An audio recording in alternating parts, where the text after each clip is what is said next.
This is the Big O Show. This is the Big O Show. There we go. Somebody named Joe Perdomo likes my hat. That makes a lot of sense when your name is Joe Perdomo, right, Manny? I mean, you should like my hat if your name is Joe Perdomo, right? So, Joe, I hope you have a Perdomo hat. If you don't, we'll get you one, bro. We'll get you one. You need it. We lose Manny? Oh, there we go. There we go. We got Wi-Fi. I apologize. I have Xfinity here fixing the Wi-Fi at the house, man. So I apologize. Okay. All right. So what? They're there trying to fix it? Is that what you said? Trying to make it faster. It was only operating like at 50 or 60%. So I called them up last week, and they finally got here today, and now they're trying to bring it back to over 100%. Mm-hmm. Okay. All right. Let's see and get that high-powered stuff, bro. Yeah, that's what I have. I have the full for me and the wife, and so unfortunately, though, it happened to arrive here at the same time I'm supposed to be on with you, so I apologize for that. It's all good. It's all good. Well, you covered Heat practice today. Yes. Let's get into a little Heat and Canes, but first let's start with the Heat because obviously they're in something called the NBA Finals, which is actually pretty cool, and they actually won the second game. And by the way, Spo just continues to add another chapter to his greatness, bro. I mean, I was just talking with somebody at Dolphins camp today about this. This is reminding me of he reminds me of Shula. Mm-hmm. Because whether it's Whiteside and the rest of the scrubbies that he goes 500 and then he fools you into thinking they're actually better than what they are, that they re-signed those fools for 4 years. That's how good he is. He's so dangerous as a coach that he fools his own front office that they then sign players to contracts that they shouldn't because he makes them better than what they really are. You know what I'm saying? Yeah. So it doesn't matter if he's working with the big three and making LeBron a better player by putting him in the post or teaching Bosh to be a three-point shooter or working with the Scrubberinis and getting him to 31-10. Or now what he's doing, what he did in the bubble, and then what he's doing with these guys now. And hell, Jimmy Butler's not even 100% healthy right now. You can tell that he's injured. Dude, it reminds me of Shula. Shula with the 70s team, Shula with Woodstock. The year of Woodstock. See, I'm old enough. I lived it. And he had to handle first damn, the whole place is falling apart. He had to handle first. He had to handle first a strike. So he had the scrubs on, and he had to coach scrubs, and then he had to go back to the regular players, and then still go to the Super Bowl with two quarterbacks that weren't really a number one. And then you see him with Marino, how he changed the way, and so Shula would just adjust to whatever he had. And I've never seen anything like Shula till I've seen Spo now. And watched him do the same kind of shit that Shula did over his career and adjust with all kinds of different teams. Well, and I think the thing that's remarkable is, right, like when you think about him and Pat Riley, right, and he came from the Riley tree, right? Riley's defenses with the Knicks and the Heat were all about press, in your face, aggressive, man-to-man. And you think about Spo, right, and you think about LeBron and the D-Wade years with Bosh, and it was positionless basketball, right? And he created that. This team, there's hardly any size whatsoever. And he's running a version of zone defense that is so creative and so unique. You would think NBA teams would absolutely shred them. And yet today... Steve Kerr, I heard him 2 days ago say, I think Spo made that defense up on the fly. I've never... that. Yeah. Okay. I mean, it's all creative, positionless, shapeless, like amoeba type thing where, hey, we're just going to make magic happen, right? We're just going to all of a sudden shut down some of their better players. And what's interesting today, being there for the press conferences is listening to Michael Porter Jr., who's 3 for 17 from 3-point range. He's their third best player in this series. Barry Jackson from the Herald asked him the question, basically, which is like, how confused are you based on what they're doing? You know, how much credit does Miami deserve? And he told him, he was basically like, yeah, I mean, they're doing things.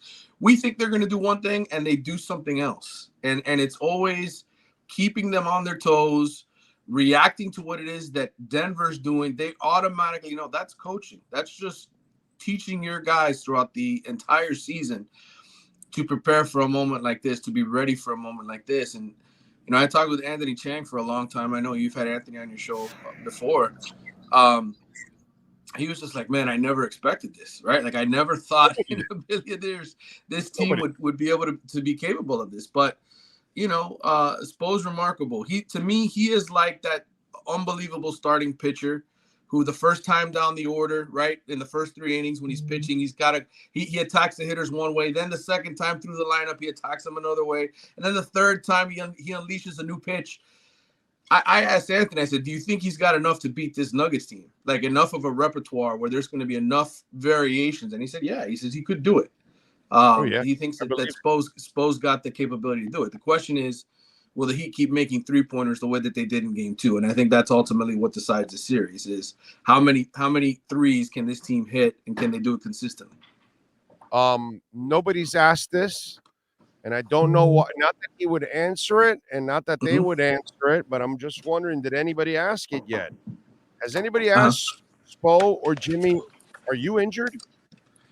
I think he's been asked, but he's not going to reveal that. That's for sure. They're not going to give that away. So, I have not seen it in any press conference. I've watched all his playoff press conferences, and I don't know if it's maybe one of those practice ones that is a kind of a way, but I haven't seen anybody literally ask him that because, brother, it's obvious that that's the other miracle of that win.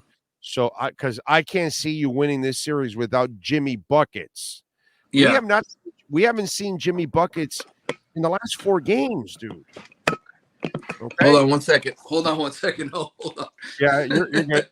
You're good. Yeah. No, so we haven't seen Jimmy Buckets. Oh, I see. You got to talk.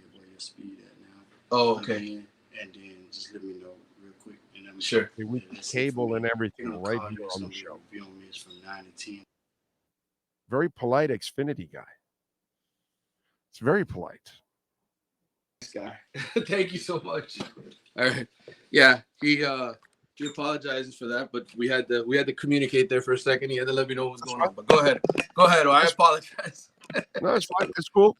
And so nobody's asked him that specifically, because to me, that was the more amazing part about that winning Game 2, because I don't know how you win this series without the real Jimmy Buckets.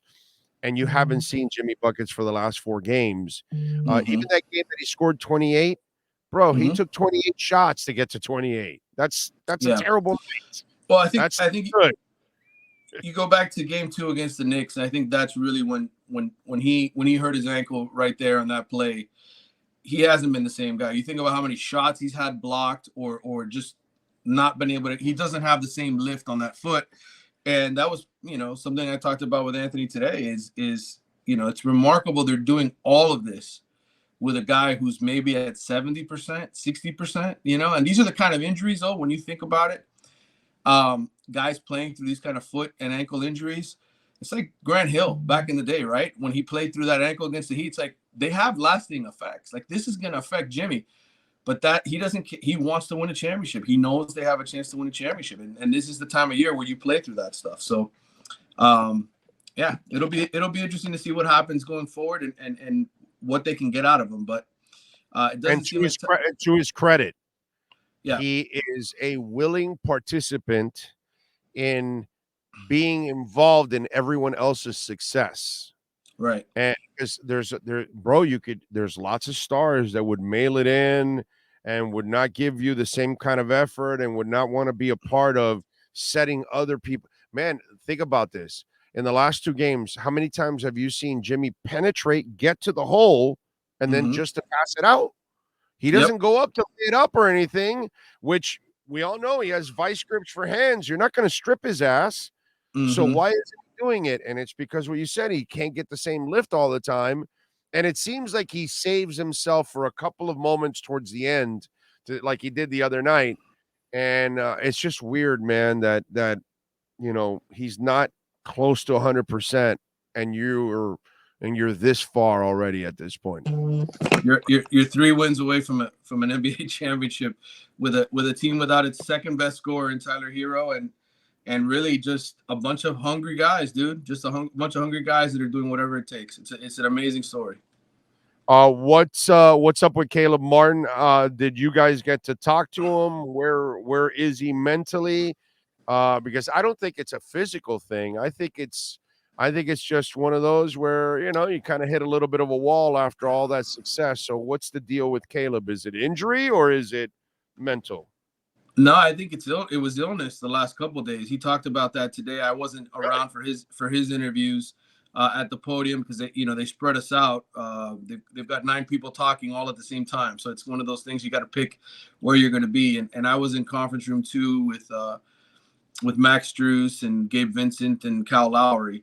But I know from seeing some of the quotes from Caleb was that he had been sick. He talked about just sitting in a dark room, trying to getting over illness. So if that's the case and he's getting over it, that's a great sign for the Heat because they definitely need him. That's great news because they definitely need this guy to be healthy and closer to 100% than whatever it was he was playing with. I saw him on the court today going through shoot around when they were out there. They allowed us to watch the 30 minutes of their workout, and he looked fine to me. He didn't look like a guy who was battling illness. But then again, Michael Jordan, we didn't really know he had a flu until they told us right during the broadcast back in the day. So it's one of those deals. These guys are such physical freaks. They can go through stuff like this, and then you find out afterward he was sick.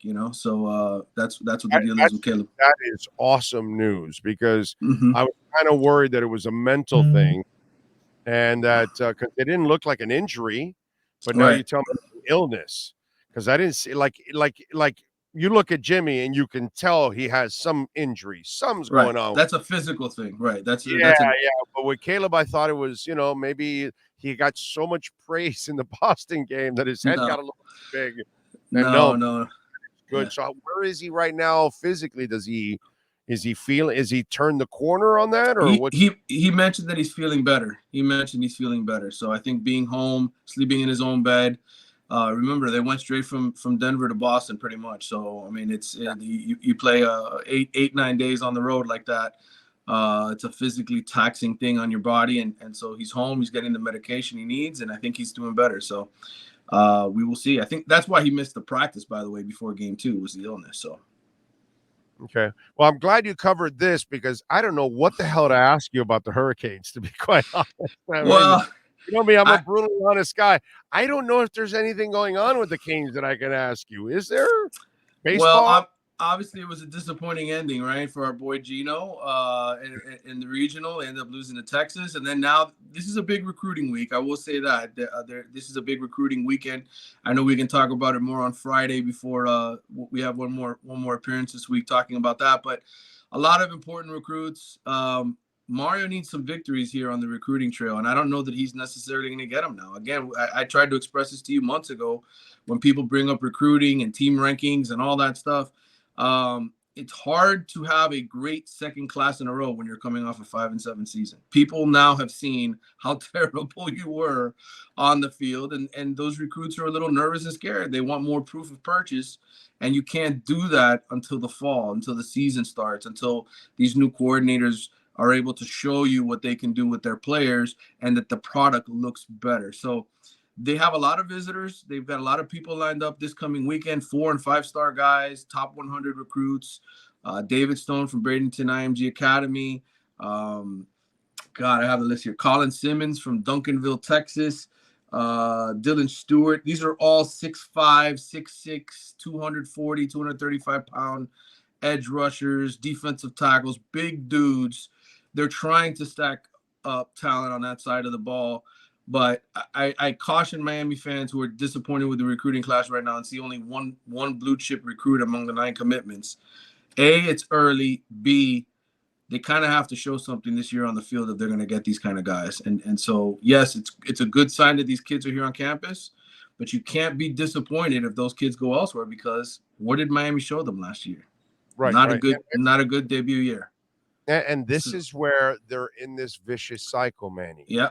That until you start proving that you win on the field and you're a difference maker on the field and that you're putting kids in the NFL and all those kind of things, you're just not going to get the majority of those kids to get on board because they're fair weathered as hell. It's really hard to try to talk the people into, hey, coming here and help us build nothing into something. Because unfortunately, that's what the Canes are. They're nothing. It's more about their history and everything, their storied history that they have. Yep. That's kind of what they live on. They live on that logo, but they haven't done anything impressive in a football field with that logo. You know what I'm saying? And so it's really, really tough. And that's why I kind of tell, Canes fans, brace yourselves. This isn't going to be the kind of year you think it is or anything. Yep. Still in infancy stages here. And Mario, you cannot expect him to go out and win 10 games right now because they don't have that kind of talent right now. They just don't. No, and they don't have the kind of depth. I think maybe the first team, you look at some of their first team guys and you say, okay, those guys are good enough. They're good enough to win their what used to be their division, right? They should be able to beat the North Carolinas and the Virginia Techs of the world with what they've got on their first team. But that's never the way things work, right? There's an injury. Zion Nelson last year gets hurt, has a surgery, has a relapse. That completely affects your offensive line. That affects Tyler Van Dyke, who gets hurt. It's just one domino after another because you don't have the kind of depth that you need to survive in today's college football world. So you're right. It's 100% that.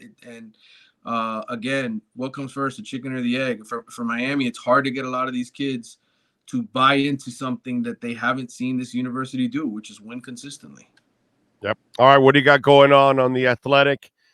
Covering Heat and Canes, I guess. Yeah, well, I will have something Heat related here in terms of the first finals game in 9 years, what used to be the AAA. So I'll have a story written off of today, and then I do have a recruiting rewind for those of you that want to relive the glory days. We have this fun segment at the Athletic where we take a look back at the best recruits in each program's history, pre-internet, post-internet.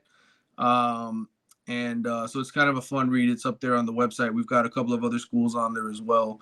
Clemson, Iowa, all kinds of programs from all over the country. So what you get with the Athletic, you get the full outlook. So that's there to read for you today. All right, there you go. And follow him on Twitter at Manny_Navarro. Manny, as always, thank you for the insight, my brother. We will good catch talking up to you. Friday. Thank you, yes, sir. Brother. Take care. Good. There you go. Caneswear. We will be there tomorrow starting off at 2 o'clock. All right, so join us over at 2511 South University Drive in Davie, and they've got anything and everything with a Canes logo on it. Check it out. They've got Heat gear, so you can get some NBA Finals gear, hats. They've got the NBA Finals hats. They've got the Stanley Cup Finals hats. They've got like 3 different kinds. I have the red one. You can buy that one there. All kinds of stuff, man, for Stanley Cup, Marlins, InterMiami gear. Also, you got U.S. Open Cup tomorrow. There's the NBA Finals hat he bought over at Caneswear. So it's just heaven, that place. It really is. It's just an awesome place, and the service is amazing. So go check it out. 2511 South University Drive in Davie. And if you don't live in town or it's too far to drive, go to caneswear.com. And if you order over $99, you will get free shipping. Sneakers, you name it, sandals, shirts, hats, pens, pencils, wristbands, like 100 different kinds of Canes t-shirts. Seriously, it is out of control. Caneswear.com. If you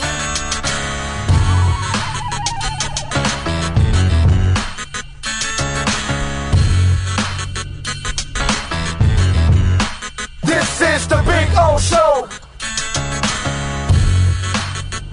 This is the Big O Show.